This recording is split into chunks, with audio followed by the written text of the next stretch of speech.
Good morning, it's Peter Merrick again, and today I want to talk about something that I believe is missing in our society, and it's initiation. From one stage of life to another, marking it. In tribal society, they would take the youth and they would initiate them, especially young boys. They would leave the mother's camp and they would be bruised, beaten up, or whatever, initiated a trial, and they would learn to become responsible for the tribe. The reason why it was mostly men than women, because when they go through their change, they're going through puberty, women mature much easier and better than boys. Boys need to be hit on the head. And I want to share with you a thought. In traditional society, they used to invest a lot of resources in initiation. And we're going to be talking about that right now. And we look at traditional societies, older societies, tribal cultures as being backward. But let's really look at it. If a society that didn't have what we have right now is to invest so many resources into initiating their youth to become responsible members to the community, there must have been an economic reason for it and a social reason for it. There was a benefit. So what I like to do is I like to share with you an initiation that I saw for youth, and then I want to end off talking about initiations for elders, because that's something that we really need in our society, which we're lacking. So there's a school in the Niagara region.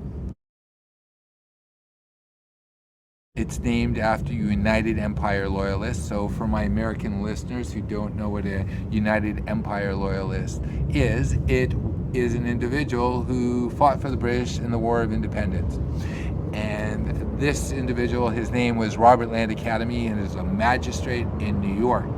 And he was given Niagara Falls when the British lost. He was relocated and given Niagara Falls. Now there's a school named after him by one of his descendants, Scott Bowman,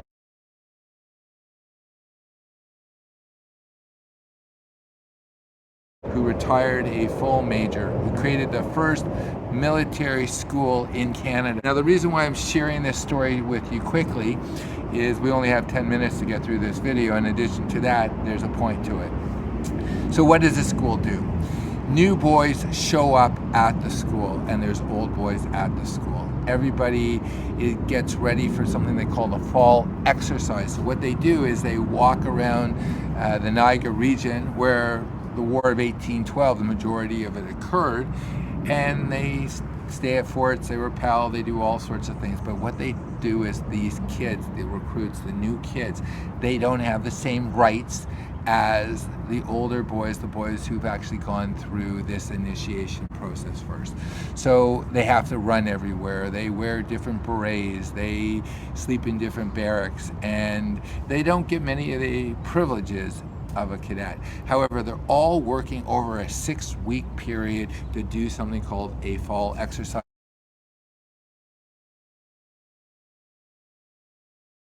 where in 3 days they're going to do a 100-mile march. Can you imagine that, having a bunch of 12-year-olds to 18-year-olds do that? Well, this is what these kids do. And as I mentioned, they go throughout the entire Niagara region.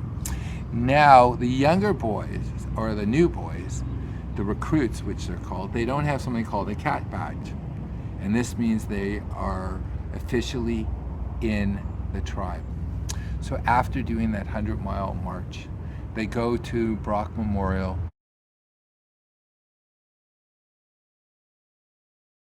And Brock was a general in the War of 1812 who actually pushed the Americans south. And I know I'm living in the United States now, but I'm going to give you some Canadian history, because he is quite a hero up in Canada.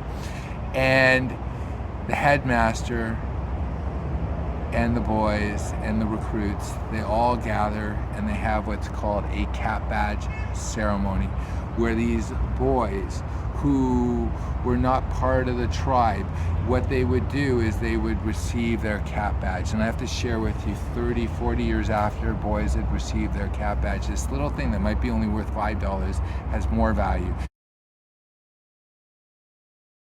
because they accomplished something. So now they get invited in to become part of this group, but it's more than just that. By that initiation, they feel part of all of society, and I'll get to that in a second. And they go back to the school, which looks like a 1812 fort. They have a big banquet to celebrate the fact that all these new boys are no longer recruits, they are cadets, they are a member of this family. And then what happens is they have a big parade the next day. Family come and enjoys, and they got home, and it's a wonderful experience. And these boys are very fortunate to be brought in to this tribe. Now let me share with you, it's not just about that. I want to share with you something that I studied when I was writing my book, and I was looking into what happened to these boys. Disproportionately, these boys did heroic acts in their lives. They would run into burning buildings. They would pull people out of cars that had flipped over. They put themselves out. And why would they do that? Because they felt a part of the whole. The problem in our society right now, when people aren't initiated and they don't feel part of the society, the story, the narrative, they will let things just happen. So traditional societies understood, and so did Scott Bowman, that we need initiation. We need to initiate our youth into becoming good, productive members of our society. So what does it take to be initiated? For one, you need a structure. So this school has a structure. Number two, a willingness. They go on that march. They want to do it. They want to accomplish it. And three, they need an elder, someone who's done it before, someone who can actually go and help them to go through this transition from boy to actually becoming a member of society, which the school had. And the school was led by Scott Bowman for almost 40 years, from the time he was a young man to the time that he got a little older. So let's go over what's needed again. One, you need a structure. You need a way of doing it. So let's imagine you want to become an engineer. There's a structure for you to become an engineer, because at the end, that's what you'll do.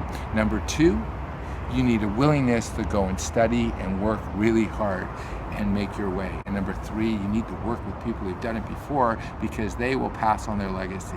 That leads me to the last aspect of this presentation, which I truly believe is missing. And this is what the cornerstone of my book was. It was the initiation for individuals into eldership. We don't have that. I want to share with you a stat that's always stuck in my mind. Out of the 107 billion people who the demographers believe have lived on this planet, only 500 million people, so out of 107 billion people, only 500 million people have ever lived to the age of 65 and beyond. And most of them were in Western Europe, the United States, Canada, and Japan.